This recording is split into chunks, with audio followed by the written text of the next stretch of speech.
بسم اللہ۔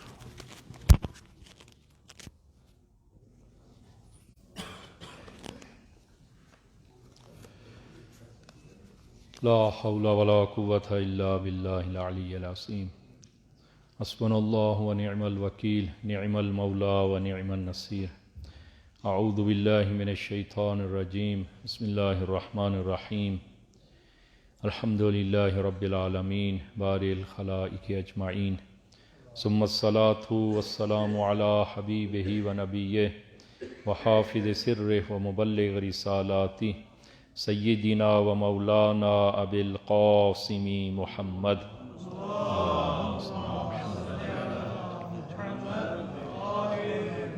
وعلى اہل بیتہ الطیبین الطاہرین المعصومین الذین اذهب اللہ عنہم الرجس وطہرہم تطہیرا۔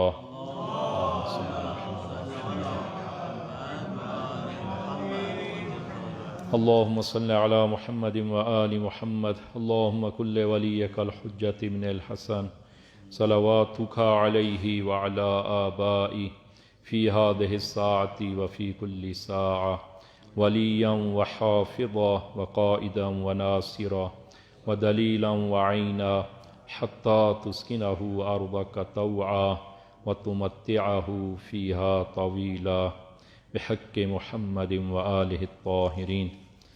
اما بعد، قال اللہ تبارک و تعالی، بسم اللہ الرحمن الرحیم، والعصر ان الانسان لفی خسر۔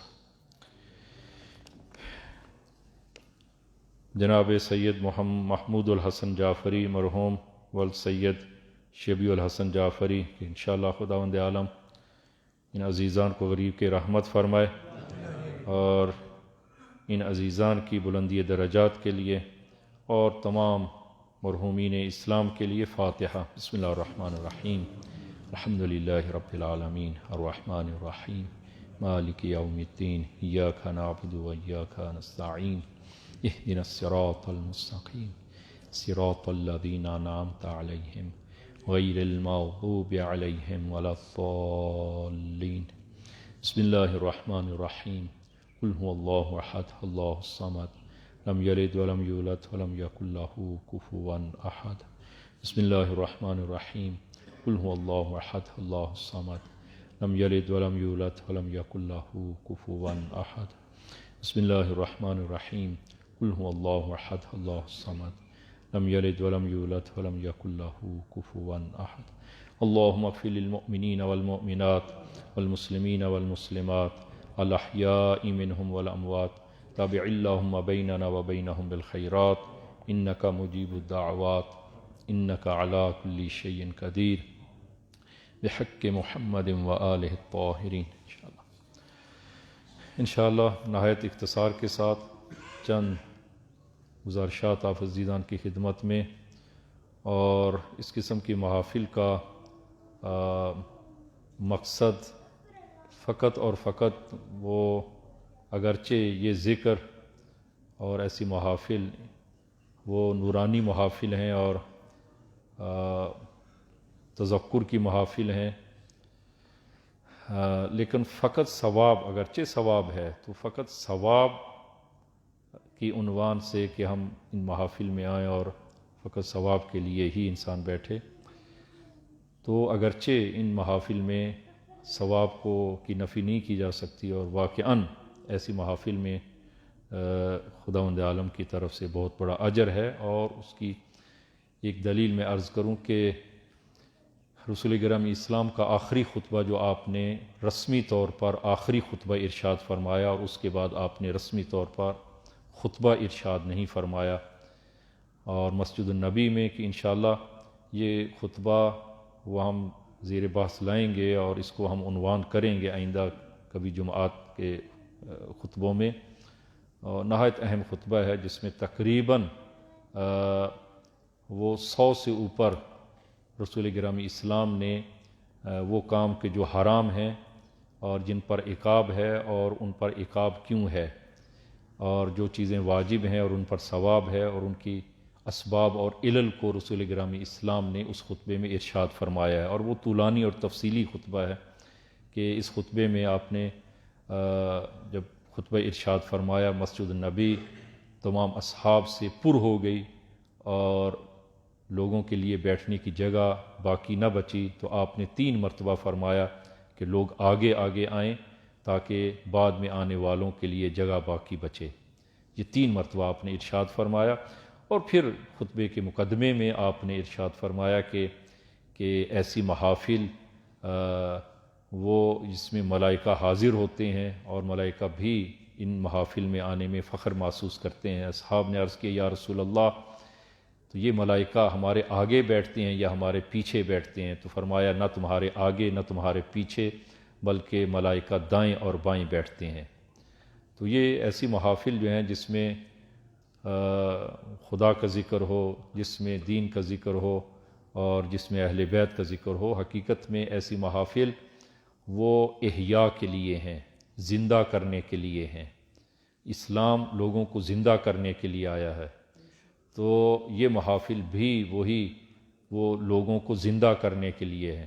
لہٰذا اسی بنا پر اگر ایسی محافل میں ایک ہم میں سے ایک شخص کی ہدایت ہو جائے، وہ انسان کے لیے دنیا و ما فیہا سے وہ اس کا زیادہ اجر ہے۔ رسول گرامی اسلام مسجد نبی میں تشریف فرما ہے، اصحاب بھی موجود ہیں، کہ ایک بادیہ نشین رسول گرامی اسلام کی خدمت میں آتا ہے اور عرض کرتے یا رسول اللہ، خداوند عالم نے جو علم اور معارف جو آپ کو عنایت فرمائے ہیں ان میں سے کچھ مجھے عنایت فرمائیں۔ رسول گرامی اسلام نے اپنے ایک صحابی کو بلایا اور فرمایا کہ جاؤ اسے قرآن کی تعلیم دو۔ تو وہ صحابی اس بادیہ نشین عرب کو مسجد میں ایک کونے میں لے کر بیٹھ گئے اور سورہ زلزال کی تعلیم دینا شروع کی۔ بسم اللہ الرحمن الرحیم اذا زلزلت الارض زلزالہا۔ تو یہ جب تعلیم دینا شروع کی، جب آخری آیات پہ پہنچے کہ فمن یعمل مثقال ذرۃ خیرا یرہ ومن یعمل مثقال ذرۃ شرا یرہ، کہ جو ذرا برابر نیکی کرے گا قیامت کے دن وہ اس کو اپنے سامنے حاضر پائے گا، اور جو ذرا برابر بدی کرے گا قیامت کے دن اس کو بھی وہ اپنے سامنے حاضر پائے گا۔ البتہ یہ بھی البتہ اس پہ گفتگو نہیں ہوتی، اور دل کرتا ہے کہ اس پہ بھی آئندہ ہم گفتگو کریں۔ البتہ یہ تفصیلی ہے کہ تفصیل کے ساتھ جو ہے وہ بیان کیا جائے کہ وہ برزخ کے حالات، انسان کی موت کے حالات، اور پھر اس میں وہ عوامل جو انسان کی موت کو آسان بناتے ہیں وہ عوامل ہیں۔ برزخ کے حالات، برزخ کیا ہے، اس کی حقیقت کیا ہے، اس کے حالات کیا ہیں، اور پھر محشر ہے، محشر کے بعد جنت و جہنم اور اس کے حالات جو ہے وہ کیا ہیں، اور وہ اسباب اور عوامل کہ یہ تفصیلی اور طولانی جو ہے وہ۔ تو قیامت کے دن عجیب ہے کہ قیامت کے دن انسان جو کچھ اس نے انجام، انسان کا نامہ اعمال انسان کے سامنے ہوگا، تو ایسا نہیں ہے کہ نامہ اعمال کی وہ حقیقت کے ایک دفترچہ ہو، ایک کتاب ہو، اور کتاب میں وہ تمام کے تمام اعمال چھوٹے بڑے سب کے سب اعمال اس میں لکھے ہوئے ہوں اور انسان وہاں برگردانی کر کے اس کو پڑھے نہ،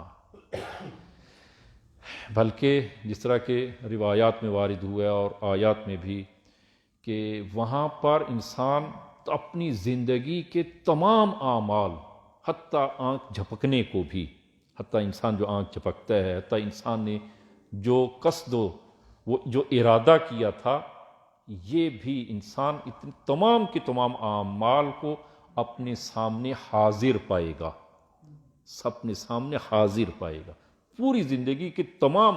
وہ ایسا بھی نہیں ہوگا، البتہ اب یہ اس کی حقیقت کیا ہے ہم سمجھنے سے وہ عاجز ہیں کہ وہ ایسا جس طرح کہ آج کے دور میں بچوں کو سمجھانے کے لیے ایک انسان کی پوری زندگی کی ایک فلم چلنا شروع ہو جائے، نہ ایسا بھی نہیں ہے، بلکہ خود عمل حاضر ہوگا، خود عمل حاضر ہوگا۔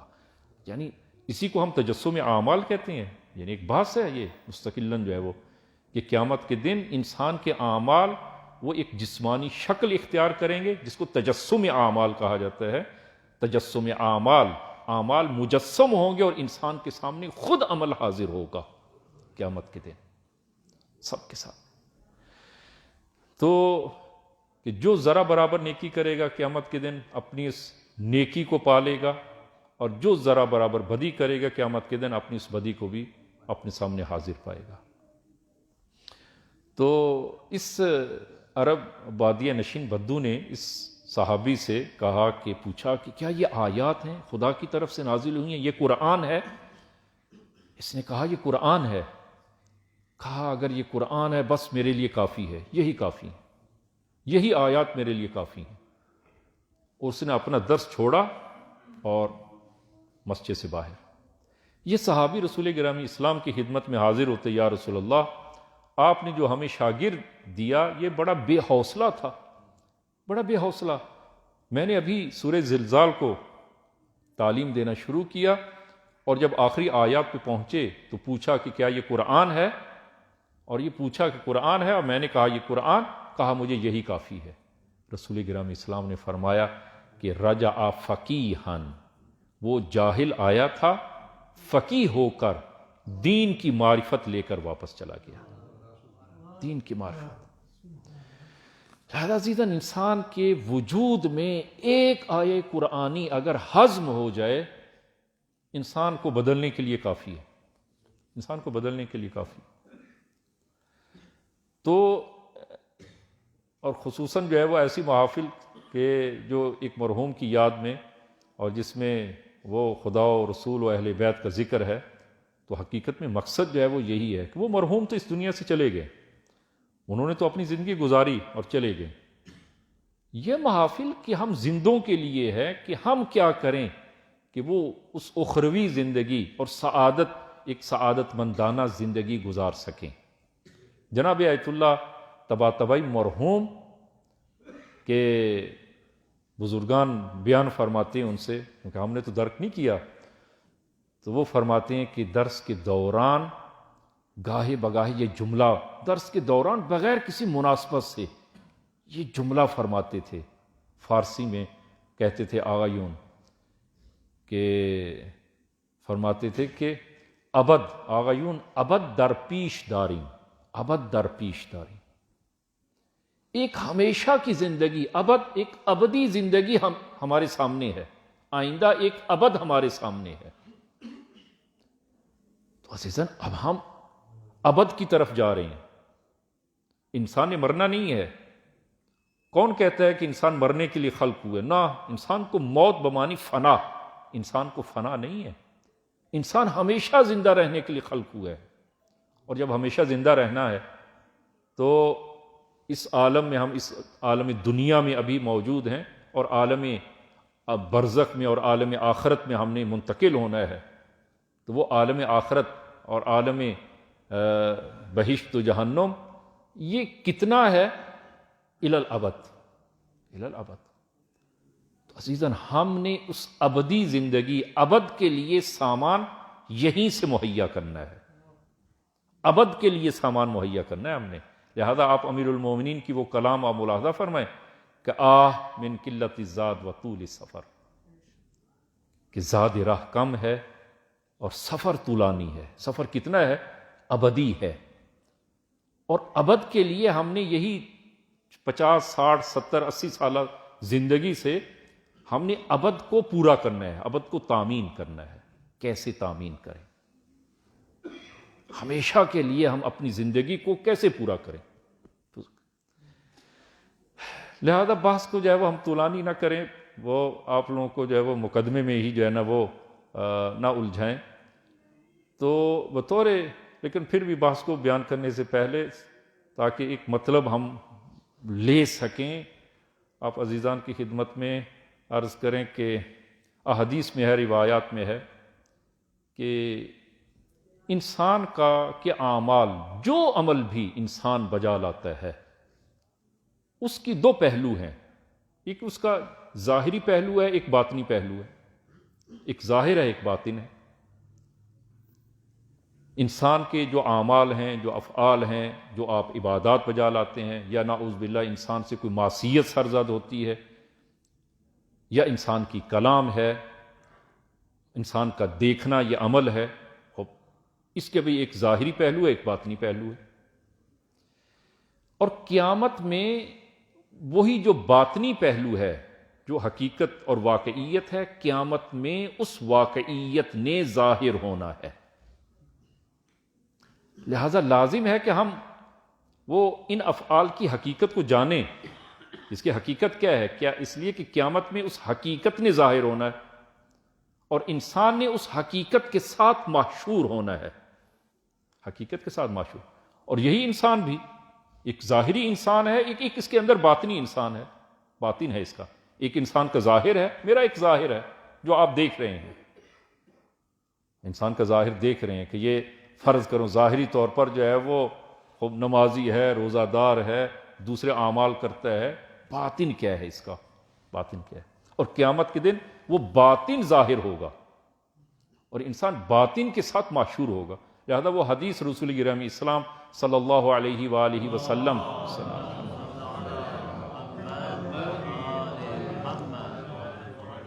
حدیث معراج میں کہ رسول گرامی اسلام کو جب معراج میں وہ جنت کی سیر کروائے گی اور اسی طرح جہنم کو بھی آپ نے نظارہ کیا، دیکھا کہ جو اہل جہنم عذاب میں ہیں اور معذب ہیں وہ ان کو بھی دیکھا، اور وہ کیوں معذب ہیں ان کو جو ہے وہ آپ نے دیکھا کہ ان لوگوں کا گناہ اور معصیت کیا ہے کہ جس وجہ سے یہ معذب ہوئے ہیں۔ وہ تفصیلی جو ہے وہ حدیث ہے۔ تو فرمایا کہ انہی احادیث میں رسول گرامی اسلام فرماتے ہیں کہ قیامت کے دن میری امت 10 گروہوں میں وہ محشور ہوگی، 10 گروہوں میں۔ البتہ میں پوری حدیث وہ عرض نہیں کرنا چاہتا، صرف وہ اس نقطے کو بیان کرنے کے لیے کہ بعض لوگ وہ اپنی یہی انسانی شکل میں، بعض لوگ وہ حیوانات، مختلف حیوانات میں مسخ ہو کر وہ محشور ہوں گے، کوئی بندر کی شکل میں، کوئی ریچھ کی شکل میں، کوئی کسی اور حیوان کی شکل میں، کوئی انسان الٹا قیامت کے دن محشور ہوگا کہ سر نیچے پاؤں اوپر ہوں گے، کسی کی زبان وہ منہ سے نکلی ہوئی ہوگی اور اس سے وہ اس کے دہان اور منہ سے اس قدر بدبو ہوگی کہ اہل معاشر اس کے تعفن سے بیزار ہوں گے، یہ مختلف شکلوں میں۔ تو سوال یہ ہے کہ، اور قرآن نے بھی اس کو ذکر کیا ہے، قیامت کے دن جب بعض لوگ اندھے معشور ہوں گے تو وہ خدا کی بارگاہ میں عرض کریں گے، خدایا دنیا میں ہم بینا تھے اور آج ہم اس قیامت میں ہم اندھے معشور ہوئے ہیں۔ تو قرآن کیا فرماتا ہے اس کے جواب میں کہ تم لوگوں نے دنیا میں ہماری آیات کو دیکھ کر آنکھیں موند لیں، اپنے آپ کو اندھا بنا لیا، آج قیامت کے دن تم اندھے معشور ہوگے۔ اگر آج ہم نے خدا کی ان آیات کو دیکھ کر آنکھیں بند کر لی ہیں، یعنی اپنے آپ کو اندھا بنا لیا ہے، تو انسان کی واقعیت قیامت کے دن وہی ظاہر ہوگی، یعنی اندھا معشور ہوگا۔ اس لیے کہ قیامت الدنیا مزرعۃ الآخرہ، معروف جملہ رسول گرامی اسلام کا، حقیقت نے ظاہر ہونا ہے قیامت میں، حقیقت نے۔ حقائق جب ظاہر ہوں گے تو انسان کی جو حقیقت ہوگی وہ ظاہر ہوگی، اور انسان کے اعمال کی جو حقیقت ہوگی وہی ظاہر ہوگی۔ حقیقت نے ظاہر ہونا ہے، اور پھر جو ہے وہ انسان کے اس ابدی سفر کے لیے وہ یہی حقائق انسان کے ہمراہ ہوں گے، اور ابدی سفر انسان انہی کے ساتھ جو ہے وہ انجام دے گا۔ تو رسول گرامی اسلام سے، معصوم سے جب سوال کیا گیا کہ ظاہراً یہ حدیث جو ہے وہ امام رضا سے بھی ہے اور ظاہر امام باقر علیہ الصلوۃ والسلام سے بھی، کہ معصوم سے جب پوچھا گیا صلی اللہ علیہ محمد کہ ابن رسول اللہ، رسول گرامی اسلام کے بہت سارے وہ القاب اور کنیتیں ہیں۔ کنیت جو ہے وہ رسول گرامی اسلام کی، کنیت عربوں میں کہ ایک نام ہوتا ہے، ایک کنیت ہوتی ہے، جیسے ابو الحسن کنیت ہے، ابو عبداللہ کنیت ہے۔ تو عربوں میں نام سے پکارنا بے ادبی شمار ہوتا ہے، کنیت سے پکارا جاتا ہے۔ رسول گرامی اسلام کی کنیت ہے ابو القاسم۔ تو یبنا رسول اللہ، رسول گرامی اسلام کو ابو القاسم کیوں کہتے ہیں؟ تو آپ نے ایک سادہ سا جواب دیا۔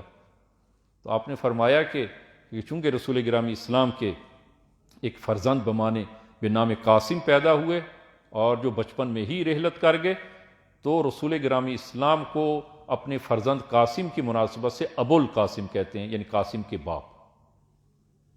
عرض کرتے یا ابن رسول اللہ، یہ معنی میں جانتا ہوں، اگر مجھے اہل سمجھتے ہیں تو مجھے اس کی ذرا واقعیت سے آگاہ کریں، اس کی واقعیت سے ابو القاسم کیوں کہتے ہیں؟ تو امام نے فرمایا سنو کہ قاسم کہا جاتا ہے، قاسم یعنی تقسیم کرنے والا، کسی چیز کو تقسیم کرنے والا، اسے کہتے قاسم۔ ہمارے جد امیر المؤمنین وہ رسول گرامی اسلام کی حدیث کے مطابق قسیم النار والجنہ، وہ جنت کو تقسیم کرنے والے ہیں، جنت اور جہنم کو تقسیم کریں ایک طرف۔ پس جو ہے وہ امیر المومنین قاسم ہوئے، قاسم یعنی تقسیم کرنے والے، اور دوسری جانب ہمارے جد امیر المومنین کو بچپن سے ہی رسول گرامی اسلام نے اپنی گود میں لے لیا، اور خود رسول گرامی اسلام نے تربیت فرمائی، تعلیم و تربیت خود رسول گرامی اسلام نے فرمائی۔ لہٰذا اس اعتبار سے رسول گرامی اسلام وہ استاد ہیں اور ہماری جد امیر المومنین شاگرد ہیں، اور استاد حق کے پدری رکھتا ہے اور شاگرد حق کے پسری رکھتا ہے، لہذا ہمارے جد فرزند ہیں رسول گرامی اسلام کے، اور چونکہ ہمارے جد قاسم ہیں اور فرزند اور رسول گرامی اسلام باپ ہیں، لہذا اس وجہ سے رسول گرامی اسلام کو ابو القاسم کہتے ہیں۔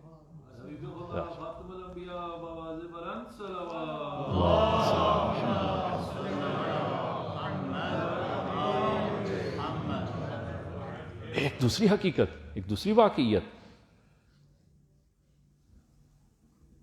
استاد بزرگوار فرما رہے تھے کہ اگر جو ہے یہ شخص مزید اور زیادہ، اس سے زیادہ اور حقیقت کو اگر وہ معلوم کرتا معصوم سے، تو معصوم اس کو بھی بیان فرماتے۔ جس طرح کی ایک اور روایت میں آیا ہے کہ رسول گرامی اسلام جب معراج پر تشریف لے گئے اور وہ راز و نیاز کی باتیں ہوئیں، اور جب واپس تشریف لائے تو جناب جبرائیل نے رسول گرامی اسلام سے یہ دریافت کیا کہ کیا گفتگو ہوئی، اور وہاں پر رسول گرامی اسلام نے فرمایا کہ خداوند عالم نے مجھے ابو القاسم کا خطاب دیا، ابو القاسم کا خطاب دیا۔ اور کیوں دیا؟ کہ جو روایت میں آیا ہے کہ خداوند عالم نے فرمایا کہ اے میرے حبیب، میری رحمت کو لوگوں کے درمیان، میری رحمت کو آپ تقسیم کرنے والے ہیں، لہذا ابو القاسم ہے۔ ایک تیسری وجہ، ایک تیسری حقیقت، حضرت انبیاء کے، اہل بیت علیہ الصلوۃ والسلام کے حتیٰ نام اور کنیت، ان کا بھی ایک ظاہر ہے، ایک باطن ہے۔ اس سے انسان کے اعمال، انسان کے تمام اعمال، ان کے ایک ظاہری پہلو ہے، ایک باطنی پہلو ہے۔ اب آئیں آپ ایک دوسری حدیث کی طرف جو ہے وہ، کہ حدیث جو ہے وہ امام صادق صلوات اللہ وسلام علیہ سے یہ حدیث ہے۔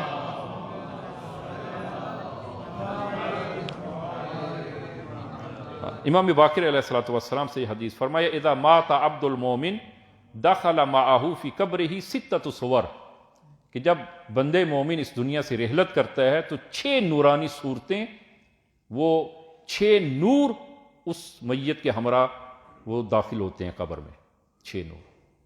اور طولانی حدیث ہے، میں عرض کروں کہ ایک نور انسان کی دائیں طرف ہوگا، ایک بائیں طرف ہوگا، ایک نور انسان کے آگے ہوگا، ایک پیچھے ہوگا، ایک پاؤں کی طرف، ایک سر کی طرف۔ جہات ستہ، 6 جہات، یہ 6 جہات ہیں، ان 6 جہات نور، 6 نور اس میت کو وہ 6 جہات سے اپنے حلقے میں لے لیں گے اور میت کے ساتھ قبر میں وارد ہوں گے۔ یہ 6 نور آپس میں ایک دوسرے کا تعارف کرواتے ہیں، یہ کہ دائیں طرف جو نور ہے اپنا تعارف کروائے گا کہ دائیں طرف نور کہے گا کہ میں نماز ہوں، یہ نماز جو آپ بجا لاتے ہیں۔ دیکھیں، نماز انسان کا فعل ہے، انسان وہ تکبیرۃ الاحرام، نیت تکبیرۃ الاحرام، قیام، اور پھر جو ہے وہ سورہ الحمد اور رکوع و سجود، یہ انسان کا ایک فعل ہے۔ کچھ فعل وہ کہ ہیں وہ کا ذکری ہیں، ذکر سے مربوط ہیں، کچھ فعل انسان کے عمل سے ہیں، لیکن فعل انسان ہے۔ اور یہی فعل انسان جو نماز کی، جس کو شریعت نے نماز کا عنوان دیا ہے، اس کی ایک شکل و صورت بنتی ہے، اور وہ شکل و صورت نور کی شکل میں، نورانی۔ اور روایات موجود ہیں کہ قیامت کے دن یہی نماز انسان کی شفاعت کرے گی۔ یہ نماز خدا کے حضور پرواز کرتی ہے، روایت میں موجود ہے کہ یہ نماز حضور خدا انسان سے پرواز کرتی ہے اور عرش الہی تک پہنچتی ہے اور خدا کے حضور عرض کرتی ہے خدایا اس نے میری حفاظت کی ہے، تو بھی اس کی حفاظت فرما۔ اور اگر انسان صحیح طور پر نماز کو بجا نہیں لاتا تو ایک نور بد شکل میں پرواز کرتی ہے اور خدا کے حضور شکایت کرتی ہے خدایا اس نے مجھے ضائع کیا ہے، تو بھی اسے ضائع کر۔ یعنی ایک نماز ایک ایسی واقعیت ہے کہ جو ہم کلام ہوتی ہے، خدا سے شکایت کرتی ہے یا خدا سے انسان کی سفارش کرتی ہے، قیامت کے دن شفاعت کرے گی یہ نماز۔ نور نماز ایک زندہ حقیقت ہے، زندہ حقیقت ہے۔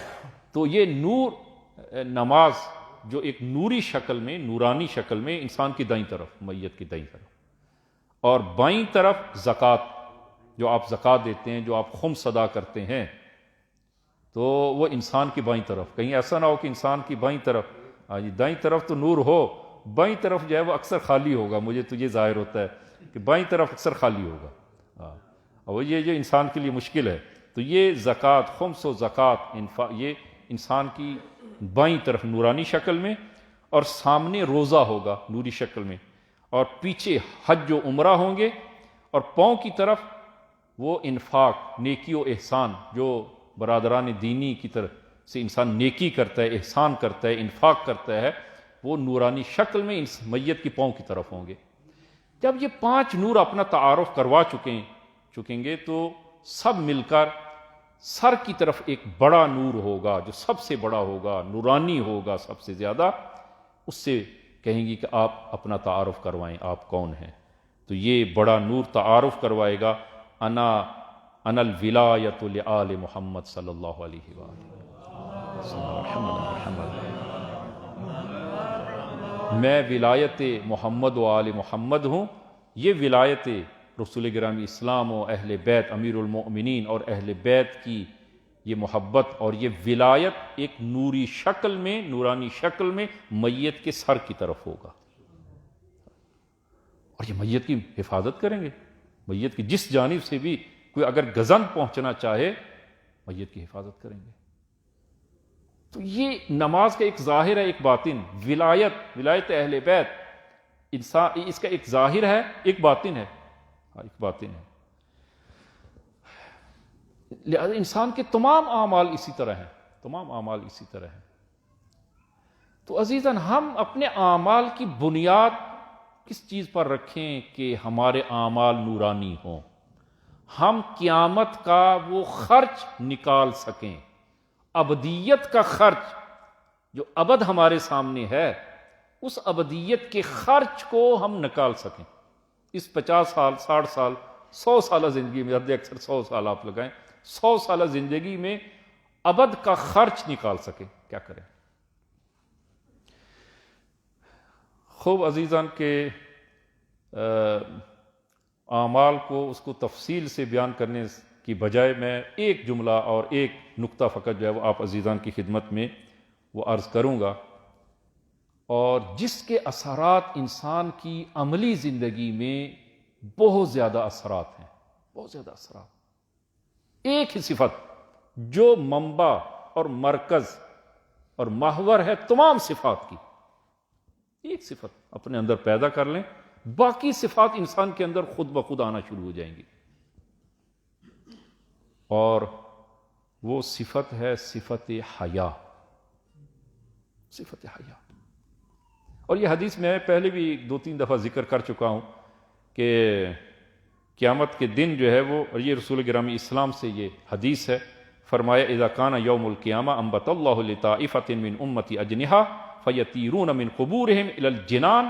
فرمایا کہ قیامت کے دن جب روز قیامت ہوگا تو خداوند عالم میری امت کے بعض لوگوں کو اور ایک گروہ کو خداوند عالم پر عنایت کرے گی، اور اس امت کو خداوند عالم پر عنایت کرے گا، اور یہ امت، میری امت کے یہ لوگ، وہ ان پروں سے پرواز کرتے ہوئے قبروں سے نکلیں گے اور سیدھے جنت میں داخل ہو جائیں گے۔ اچھا، جب یہ سیدھے جنت میں داخل ہو جائیں گے تو ابھی سب لوگ حساب و کتاب میں مصروف ہیں اور یہ فٹافٹ جنت میں آ گئے. ملائکہ، اب یہ میری تعبیر ہے، ملائکہ ان سے جو ہے وہ رو کے پوچھیں گے کہ ارے بھائی آپ اتنی جلدی جنت میں کیسے، آپ لوگ اتنی جلدی جنت میں کیسے آ گئے؟ کیا تم لوگوں نے حساب کتاب نہیں دیکھا؟ کیا تم لوگوں نے صراط نہیں دیکھی؟ اور صراط، عزیزاً صراط، پل صراط کہ جو جہنم کے اوپر جس کو نصب کیا جائے گا اور سب نے وہاں سے گزر کے آنا ہے، کوئی بھی اس سے مستثنا نہیں ہے، سب نے اس صراط سے گزر کر آنا ہے، اور وہ جہنم کے اوپر رکھی گئی ہے صراط. وہ انشاءاللہ پھر عرض کریں گے تفصیلی جو ہے وہ. اور اس صراط پر 50 موقف ہیں، 50 چیک پوسٹیں ہیں. ایک چیک پوسٹ سے دوسری چیک پوسٹ تک، جو البتہ یہ سفر افراد کی مختلف ہونے سے یہ سفر بھی مختلف ہوگا.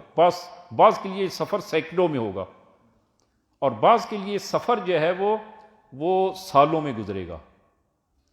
اور سب سے طولانی سفر جو ایک چیک پوسٹ سے دوسری چیک پوسٹ تک جو ہے وہ جو شخص گزارے گا، سب سے لمبا سفر جس کا ہوگا 1000 سال. 1000 سال. ہر چیک پوسٹ خاص اعمال کی ہے. جب تک اس چیک پوسٹ سے حساب کلیئر نہیں ہوگا آپ دوسری چیک پوسٹ تک نہیں پہنچ سکیں گے. مواقف 50 مواقف ہیں، روایات میں جو ہے وہ موجود ہے. ایک عیسگاہ اور اس موقع پہ انسان اپنا حساب دے گا. بعض ایک موقف، مثلا بطور مثال میں عرض کروں، من جملہ مواقف میں سے ایک موقف ہے مظلمہ کا. مظلمہ انسان نے جو دوسروں کا حق کھایا ہے، جو دوسروں پر ظلم کیا ہے، اس کا حساب دے گا. جب تک وہ حساب کلیئر نہیں ہوگا اگلی چیک پوسٹ تک نہیں جا سکیں گے. اور اس پر کتنا انسان رک سکتا ہے، معطل ہو سکتا ہے؟ 1000 سال. 1000 سال. تو کتنی جو ہے وہ اگر ہر ایک پر 1000 سال گزرے تو 50,000 سال یہ صراط سے گزرے گا. ہر موقف پہ حساب دے گا، کلیئر ہوگا اگلے موقف پر. تو یہ لوگ جنت میں قبروں سے جو ہی نکلیں گے پرواز کرتے ہوئے جنت میں، تو ملائکہ ان سے پوچھیں گے کہ بھائی آپ لوگ اتنی جلدی جنت میں، کیا آپ تم لوگوں نے وہ حساب کتاب نہیں دیا؟ کہا نہیں. کیا تم لوگوں نے صراط نہیں دیکھی؟ کہا نہیں. کیا مواقف نہیں دیکھے؟ کہا نہیں. ما رأینا شیئا، ہم نے کچھ نہیں دیکھا، ہم قبروں سے نکلے ہیں سیدھے جنت میں. ملائکہ ان سے پوچھیں گے کہ تم من امتی، تم جو ہے وہ کس کی امت ہو؟ من امتی انتم، کس کی امت ہو؟ وہ کہیں گے ہم رسول گرامی اسلام حضرت محمد صلی اللہ علیہ وآلہ وسلم حضور کی امت سے ہیں، ہم ان کی امتی ہیں. اچھا، پھر یہ کہیں گے کہ کیا تم لوگوں نے تم لوگوں کا کام کیا تھا، تمہارے اعمال کیا تھے دنیا میں کہ جو اس قدر جلدی اور تیزی کے ساتھ تم لوگ جنت میں آ گئے؟ تمہارے اعمال کیا تھے؟ یہ جنتی جواب میں کہیں گے کہ ہمارے اندر 2 خصلتیں تھیں، 2 صفات تھیں دنیا میں. ان 2 صفات کی وجہ سے خداوند عالم نے یہ ہمیں پر عنایت کیا اور یہ مقام عنایت کیا کہ ہم قبروں سے پرواز کرتے ہوئے جنت میں آ گئے. اور 2 عمل کون سے ہیں؟ پہلا عمل فرمایا کہیں گے کہ کننا اذا خلونا نستحیی ان نعصیہ، جب ہم تنہائی میں ہوتے تھے، خلوت میں ہوتے تھے، اور جب کوئی دیکھنے والا نہیں ہوتا تھا اور گناہ کے تمام اسباب مہیا اور حاصل ہوتے تھے، تو ہمیں خدا کی نافرمانی، خدا کی معصیت اور گناہ کرتے شرم آتی تھی. لہذا ہمیں خدا سے شرم آتی تھی کہ خدا کے سامنے گناہ کریں. ہم گناہ نہیں کیا. کیوں؟ ہمیں خدا سے حیا آتی تھی، صفت حیا، ہمارے اندر حیا تھا. عزیزاً یہ صفت حیا بہت بڑی صفت ہے، بہت بڑی صفت. اگر انسان کے اندر یہ حیا آ جائے، یہ حیا آ جائے، انسان کے اعمال آپ دیکھیں گے تو یہ تمام اعمال کی بنیاد یہی ہے، تمام اعمال حیا. وہ ہمارا خالق ہے، وہ ہمارا مالک ہے، وہ ہمارا رازق ہے، اور اس نے اگر کوئی واجبات ہمارے ذمے کیے ہیں اور میں واجبات ادا نہ کروں، حیا، انسان کو حیا باعث بنتا ہے میں اس کے واجبات ادا کروں، اس کے اوامر کی اطاعت کروں، اس کے نواہی جن چیزوں سے روکا ہے میں اس سے رک جاؤں۔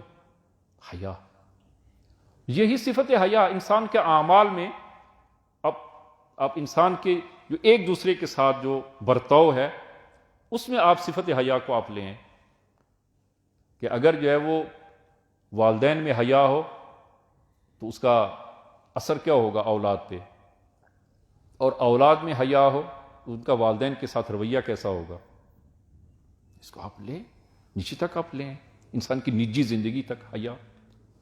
لہذا احادیث میں آیا ہے الاسلام عریان، اسلام عریان ہے، عریان ہے، فلباسہ الحیا، اسلام کا لباس حیا ہے، الاسلام عریان فلباسہ الحیا، اس کا لباس حیا ہے۔ ایک اور حدیث میں جو ہے وہ فرمایا کہ الحیاء سبب لکل جمیل، تمام خوبیوں کا سبب وہ حیا ہے۔ اب وہ ابھی عرض کرتے ہیں، دیکھیں آپ اس حدیث کو آپ ملاحظہ فرمائیں، امام صادق صلوات اللہ وسلام علیہ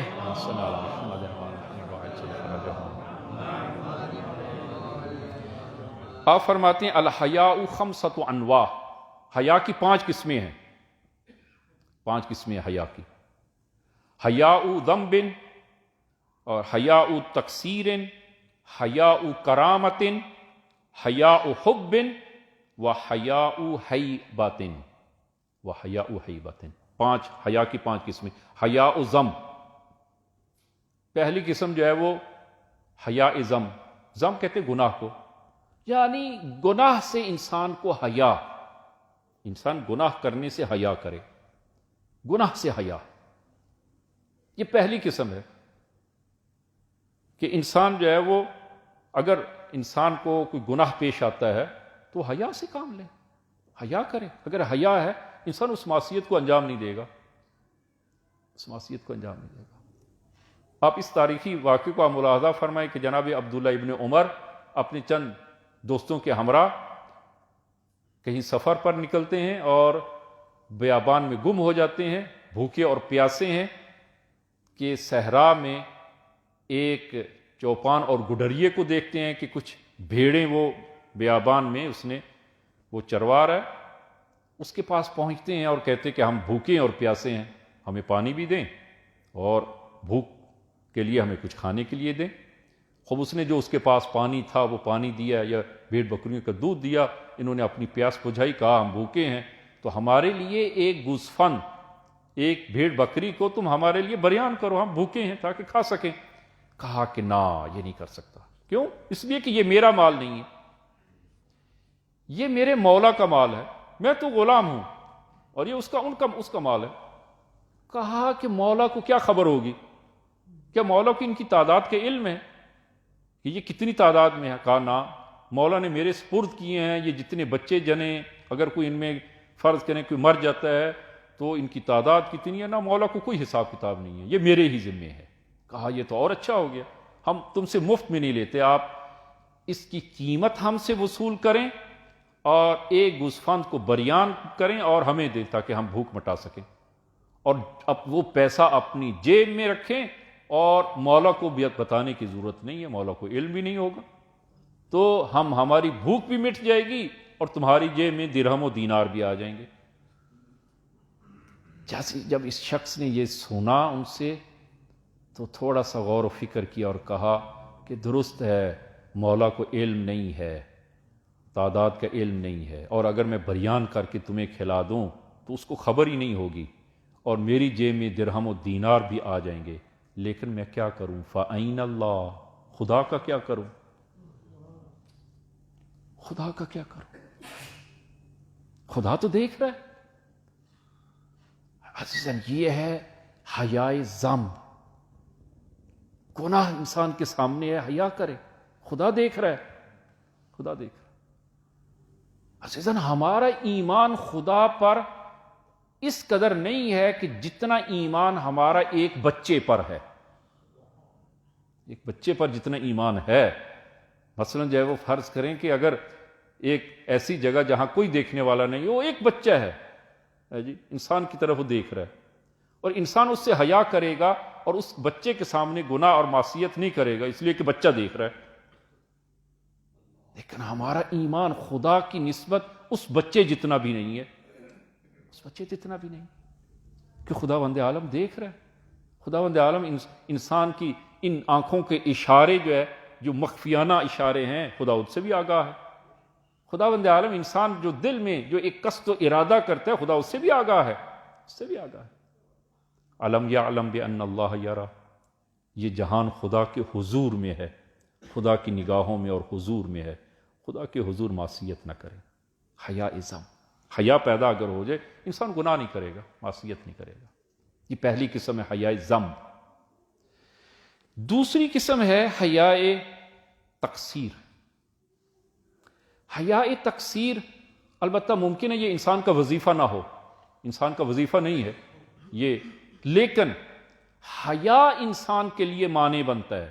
تقصیر یعنی انسان ہمیشہ اپنے آپ کو قصوروار ٹھہرائے، ہمیشہ اپنے آپ کو، اپنے اعمال پر فخر و مباحات نہ کرے، اپنے آپ کو مقصر یعنی قصوروار ٹھہرائے کہ یہ میں نے کیا نماز پڑھی، میں اس سے بہتر نماز پڑھ سکتا ہوں، اس سے زیادہ معنویت کے ساتھ پڑھ سکتا ہوں، میں قرآن اس سے زیادہ پڑھ سکتا ہوں، میں بندگی، خدا کی بندگی اس سے زیادہ کر سکتا ہوں، کیوں نہیں کی. تقصیر اپنے آپ کو. اچھا، البتہ یہ ممکن ہے، میں نے عرض کیا کہ یہ دوسرا درجہ ہے حیا کا، پہلے سے بالاتر ہے اور ممکن انسان کا وظیفہ نہ ہو، لیکن حیا انسان کو معنی بنتا ہے. حیا معنی بنتا ہے کہ انسان جو ہے وہ پھر یہ کام نہ کرے. مثلا میں مثال عرض کروں آپ عزیزان کی خدمت میں، تاریخ سے جو ہے وہ روایات سے، البتہ یہ دو تین صورتوں میں دو تین طرح روایت جو ہے وہ وارد ہوئی ہے. کہ ایک تو امام حسن علیہ الصلوۃ والسلام کے حوالے سے ہے،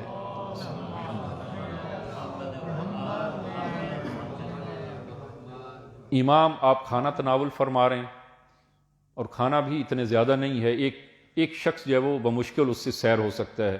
آپ کھانا تناول فرما رہے ہیں اور ایک حیوان آپ کے سامنے دونوں بازو نیچے ٹیک کر آپ کی طرف دیکھ رہا ہے، اور امام جو ہے جب کھانا تناول فرما رہے ہیں، دیکھا کہ یہ حیوان مجھے دیکھ رہا ہے، تو ایک لقمہ خود لیتے ہیں، ایک لقمہ اس حیوان کے سامنے رکھتے ہیں. شخص نے، راوی نے عرض کی، ابن رسول اللہ، کھانا اتنا نہیں ہے کہ وہ آپ حیوان کو بھی دیں، آپ کے لیے وہ مشکل کافی ہے یہ کھانا، تو پھر آپ کھانے کو تقسیم کیوں فرما رہے ہیں؟ فرمایا کہ مجھے خدا سے حیا آتی ہے کہ میں کھانا تناول کروں اور اس کی مخلوق بھوکی مجھے دیکھ رہی ہو. حیا، مجھے خدا سے حیا آتی ہے. اور ایک اور نقل کے مطابق آپ نے ایک باغ میں ایک غلام کو دیکھا کہ جو کھانا کھا رہا ہے اور ایک کتا اس کے سامنے بیٹھا ہے، تو جو اس کی طرف دیکھ رہا ہے عیناً یہی، تو اس نے کیا کیا کہ خود بھی ایک لقمہ خود لیتا ہے، بعض نقل کے مطابق اس نے ایک نان اس کے سامنے رکھا، اس نے کھا لیا، دوسرا رکھا کھا لیا، تیسرا رکھا کھا لیا، یا بعض نقل کے مطابق ایک لقمہ خود کھاتا ہے، ایک لقمہ اس کو دیتا ہے. امام حسن کو یہ ادا بہت پسند آئی. آپ نے پوچھا کہ اے غلام، تم نے یہ ایسا کیوں کیا؟ تو اس نے جو ہے وہ عرض کیا کہ ابن رسول اللہ، کہ مجھے خدا سے حیا آتی ہے کہ انی استحیی منہ ان آکل ولا اطعمہ، مجھے خدا سے حیا آتی ہے کہ میں خود کھاؤں لیکن اس کو اطعام نہ کروں، اس کو نہ دوں، مجھے خدا سے حیا آتی. آپ نے فرمایا یہیں بیٹھے رہو، جانا نہیں کہیں سے. آپ اس کے مالک کے پاس گئے، اس غلام کو خریدا، وہ باغ جس مالک سے اس باغ کو خریدا اور اس غلام کو خدا کی راہ میں آزاد کیا، اور وہ باغ اس غلام جس کو آزاد کیا اس کی ملک میں قرار دیا. فرمایا کہ اس قدر جو ہے وہ خدا سے تمہیں حیا آتی ہے. یہ حیا تقصیر، یہ دو. تیسری قسم ہے کہ جو آپ نے بیان فرمائی، حیا کرامت. کرامت، انسان کی کرامت اس چیز کا تقاضا کرتی ہے انسان حیا کرے. کرامت وہ وقت زیادہ ہو رہا ہے، میں وہ احساس مجھے ہے، لیکن میں یہ عرض کروں کہ مثال جو ہے وہ تاریخ سے اور حدیث سے مثال اس کی بھی عرض کروں، اور یہ مثالیں آپ کے سامنے ہیں لیکن اس کو آپ تطبیق کرتے چلے جائیں۔ امیر المومنین قمبر کے ہمراہ کوفہ میں بازار میں آتے ہیں، 2 لباس خریدتے ہیں، ایک لباس 5 درہم کا اور دوسرا 3 درہم کا۔ یہ 2 لباس خریدنے کے بعد آپ نے 5 درہمی لباس آپ نے قمبر کو دیا، 3 درہم والا خود لیا۔ تو قمبر نے کہا کہ یا امیر المومنین، آپ یہ 5 درہم والا مجھے کیوں دے رہے؟ آپ جو ہے وہ آپ خلیفہ ہیں، امیر المومنین ہیں اور رئیس حکومت ہیں اور حجت الہی ہیں، آپ یہ جو ہے آپ کے شاہ یا نشان۔ فرمایا کہ نا قمبر، میں بوڑھا ہوں اور تو جوان ہے۔ اور پھر مجھے فرمایا کہ مجھے خدا سے حیا آتی ہے کہ قیمتی لباس میں اپنے لیے اور جو ذرا کم قیمت کا ہے وہ دوسرے کے لیے میں انتخاب کروں۔ خدا سے حیا آتی، حیا کرامت، انسان کی کرامت یہ اجازت نہیں دیتی کہ انسان جو ہے وہ اپنے لیے زیادہ قیمتی اور دوسرے کے لیے کم قیمتی، یہ حیا کرامت۔ چوتھی قسم ہے حیا حب۔ حیا حب، محبت۔ انسان کو محبت کا بعض اوقات کسی ذات سے محبت ہوتی ہے، اس محبت کی وجہ سے اس ذات کا حیا کرتا ہے۔ امام زین العابدین صلوات اللہ وسلام علیہ صلی اللہ علیہ محمد، آپ بیت اللہ میں مشغول طواف ہیں اور مدینہ میں حاکم اس وقت جو ہے وہ عبد الملک مروان، عبد الملک مروان بیت اللہ میں داخل ہوا تو امام کے خادم نے یا امام کے ساتھ جو ہمراہی تھا اس نے عرض کیا یبن رسول اللہ، عبد الملک مروان بیت اللہ میں آیا ہے اور یہ اچھا موقع ہے کہ حاکم مدینہ نے آپ کے گھر کو یا آپ کی زمین کو جو غصب کیا ہے، آپ عبد الملک مروان سے شکایت کریں اس جگہ، اور وہ حتماً آپ کی شکایت کو سنے گا اور آپ کا وہ غصب شدہ گھر واپس کر دے گا۔ آپ شکایت کریں۔ امام نے اس کی طرف دیکھا اور مسکرایا اور فرمایا کہ مجھے خدا سے حیا آتی ہے کہ میں اس جگہ خدا سے دنیا کا مطالبہ کروں؟ کیا تم چاہتے ہو کہ میں یہاں پر اپنی اس مکان اور اس جائیداد کا مطالبہ کروں؟ مجھے خدا سے حیا آتی ہے۔ حیا حب، حیا حب۔ اور آخری ہے حیا حیبت۔ حیا حیبت یعنی خداوند عالم کی عظمت اور حیبت کے سامنے انسان حیا کرتا ہے، سب سے اعلیٰ درجہ حیا کا۔ یہ صفت حیا اگر انسان کے اندر پیدا ہو جائے اور انسان اپنے اندر پیدا کر لے، بس انسان کے لیے کافی۔ اب وقت نہیں رہا کہ میں وہ مزید جو ہے وہ اس کو وہ عرض کروں کہ حیا جو ہے وہ انسان کے لیے کس قدر اہم ہے اور حیا یہ کہاں کہاں جو ہے ظاہر ہوتا ہے۔ حیا کے ظاہر ہونے کا محل اور مقام، وہ سب سے پہلا مورد حیا کا، وہ جس طرح کہ جناب داؤد علی نبینا علیہ الصلوۃ والسلام نے جناب سلیمان کو، اپنے فرزند کو جب نبوت منتقل کی خدا کے حکم سے، تو پھر اس وقت خداوند عالم نے حکم دیا داؤد کہ جب نبوت کو سلیمان کو عطا کرنا ہے تو پہلے امتحان لے۔ 14 سوال جو خدا نے جناب داؤد کو بیان فرمائے، وہ 14 سوال کیے اور جناب سلیمان نے ان کا جواب دیا، اور صحیح جواب آنے پر خداوند عالم نے نبوت عنایت کی جناب سلیمان کو۔ اور ان سوالات میں سے ایک سوال این موضع الحیا، حیا کا مقام کہاں ہے انسان میں؟ این موضع الحیا، موضع حیا کیا ہے؟ تو آپ نے جناب سلیمان نے جواب دیا کہ العینان، آنکھیں موضع حیا ہیں۔ سب سے پہلا مورد جو ہے وہ موضع حیا جو آنکھیں ہیں، آنکھوں سے ہی ابتدا ہوتی ہے، بے حیائی کی ابتدا آنکھوں سے ہی جو ہے وہ شروع ہوتی ہے۔ لہذا آپ قرآن کی سورہ وہ نور کی آیات 30 اور 31 کو آپ ملاحظہ فرمائیں، قُل لِّلْمُؤْمِنِينَ يَغُضُّوا مِنْ أَبْصَارِهِمْ، مومنین سے کہہ دیں کہ اپنی آنکھوں کو دھیما رکھیں، اپنی آنکھوں کو دھیما رکھیں، وَيَحْفَظُوا فُرُوجَهُمْ، اور اپنی وہ خواہشات کی حفاظت کریں. تو پہلے آنکھوں کا جو ہے وہ حکم ہوا ہے، پھر خواہشات کا ذکر ہوا ہے. کیوں؟ اس لیے کہ خواہشات دوسرے درجے میں، پہلے آنکھوں سے ہی انسان جو ہے وہ کیا ہوتا ہے کہ خیانت کرتا ہے، اور انسان پھر اس گناہ تک جو ہے وہ پہنچتا ہے. لہذا پہلے حکم ہے مومنین سے کہہ دیں. اسی طرح خواتین سے جو ہے وہ حکم ہوا کہ ان خواتین سے کہہ دیں کہ وہ اپنی نگاہوں کو دھیما رکھیں، اور اپنی نگاہوں کو دھیما رکھیں، اور اپنی وہ خواہشات کی جو ہے وہ کل للمؤمنات یغضضن من ابصارہن ویحفظن فروجہن، وہ اپنی خواہشات کی حفاظت کریں. لہذا عزیزان، یہ اس ابدیت کے سفر کو اور اس ابدیت کے خرچ کو ہم نے انہی چند وہ صباح میں وہ نکالنا ہے، انہی چند صباح میں نکالنا ہے کہ ہم کیسے زندگی گزاریں کہ یہ ابدیت کا سفر جو ہے وہ اس کو پورا کر سکیں، اس کے خرچ کو پورا کر سکیں.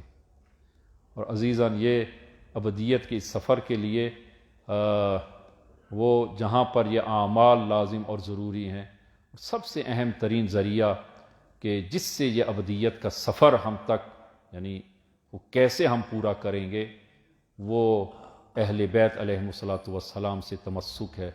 اگر ہم اہل بیت سے متمسک رہیں گے تو انشاءاللہ اس ابدیت کے سفر کو ہم پورا کر سکیں گے. وہ حدیث جو ہے وہ رسول گرامی اسلام کی حدیث، وہ طولانی حدیث سے میں آخری حصہ فقط عرض کرتا ہوں. فرمایا کہ جس نے دل میں امیر المومنین سے محبت کی، اس نے ثلث ایمان کامل کیا، اس کا ایمان کا تیسرا حصہ کامل ہو گیا. اور جس نے دل سے اور زبان سے امیر المومنین کی محبت کی اور زبان سے دفاع کیا، اس کا 2/3 ایمان کامل ہوا. اور جس نے دل سے اور زبان اور عمل سے امیر المومنین سے محبت کی اور عمل میں بھی اس محبت کا اظہار کیا، اس کا ایمان کامل ہو گیا، وہ کامل الایمان ہے. وہ اس لیے ہے اہل بیت سے محبت اور تمسک اسی وجہ سے ہے، اس لیے کہ اس ابدیت کے سفر میں ہم تنہا کچھ نہیں کر سکتے جب تک اہل بیت سے تمسک نہیں ہوگا. اہل بیت ہی ہیں جو ہمیں اس ابدیت کے سفر میں آگے لے چلیں گے. آخری 2 جملے فقط، اگرچہ مجھ سے مشکل ہے وہ ذکر مصیبت کرنا، لیکن وہ ذکر مصیبت تاکہ اس ابدیت کے سفر کے لیے ہم بھی اہل بیت سے متمسک ہو سکیں. کہ عزیزان، یہ صفت حیا بہت بڑی صفت ہے، بہت بڑی صفت ہے، لیکن نہیں معلوم مسلمانوں نے حضرت زہرا کا حیا کیوں نہیں کیا. حضرت زہرا کا حیا نہیں کیا. وہی در اور وہی حضرت زہرا کا گھر کہ جہاں پر رسول گرامی اسلام ایک نقل کے مطابق 6 ماہ آتے ہیں اور آیے تطہیر کی تلاوت کرتے ہیں. انما یرید اللہ لیذھب عنکم الرجس اہل البیت ویطہرکم تطہیرا. لیکن جو ہی رسول گرامی اسلام اس دنیا سے رحلت کرتے ہیں، مسلمانوں نے حیا نہیں کیا. اتنا ہی کیا کہ رسول گرامی اسلام کے بعد اس در پر آتے ہیں تسلیت کہنے کے لیے، لیکن ہاتھوں میں کوئی اور کھانا نہیں تھا، ہاتھوں میں آگ تھی. آگ لے کر حضرت زہرا کے گھر تسلیت کے لیے آتے. السلام علیکہ یا اول المظلوم کہ امام ہادی زیارت میں فرماتے ہیں کہ میرا سلام ہو اول مظلوم علی ابن ابی طالب علیہ الصلوۃ والسلام پر. عزیزان، کہ امیر المومنین گھر میں ہے اور جو ظلم ہوا ہے اس گھر پر، اور امیر المومنین کی مظلومیت کو آپ ملاحظہ فرمائیں. آپ کربلا میں ایک مرتبہ آپ ایک ملاحظہ کریں کربلا میں کہ جب تک حضرت ابا عبداللہ زندہ تھے، کسی لعین کو جرأت نہیں ہوئی کہ وہ خیموں کی طرف حملہ کریں، خیموں کی طرف نگاہ کریں. جب تک حضرت ابا عبداللہ زندہ تھے کسی نے خیموں کی طرف حملہ نہیں کیا. لیکن میرا سلام ہو علی ابن ابی طالب پر اور اس گھر پر کہ امیر المومنین زندہ ہیں اور گھر میں ہیں، اور یہ بلوائی آگ ہاتھوں میں لے کر حضرت زہرا کے گھر پر حملہ کرتے ہیں، اور حضرت زہرا کو در و دیوار میں اور حضرت زہرا کو در و دیوار میں اور جناب محسن کو شہید کرتے ہیں. الا لعنۃ اللہ علی القوم الظالمین وسیعلم الذین ظلموا ای منقلب ینقلبون. خدایا بحق زہرا، بحق امام زمان، خدایا ہماری اس عبادت کو اپنی بارگاہ میں قبول فرما. خدایا بحق زہرا، بحق امام زمان، خوب اس ہماری محفل کا تیری نگاہوں میں اگر ثواب ہے خدایا اس ثواب کو جناب محمود الحسن صاحب کو عنایت فرما، خدایا ان کے سفر آخرت کو آسان فرما، خدایا بحق زہرا بحق امام زمان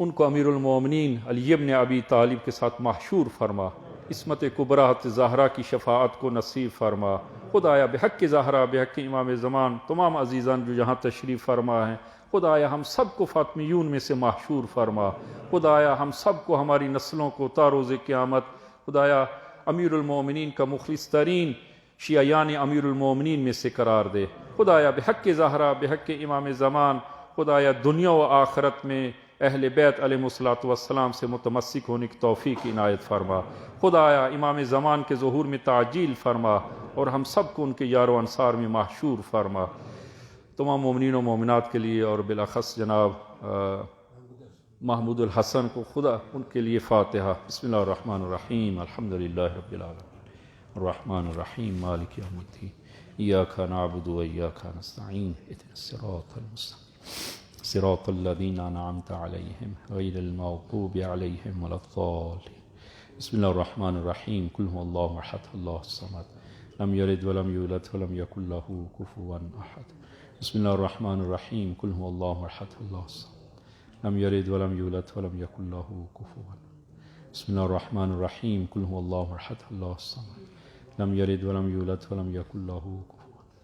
اللهم اغفر للمؤمنین والمؤمنات والمسلمین والمسلمات الاحیاء منهم والاموات تابع اللهم بیننا وبینهم بالخیرات انک مجیب الدعوات انک علی کل شیء قدیر بحق محمد۔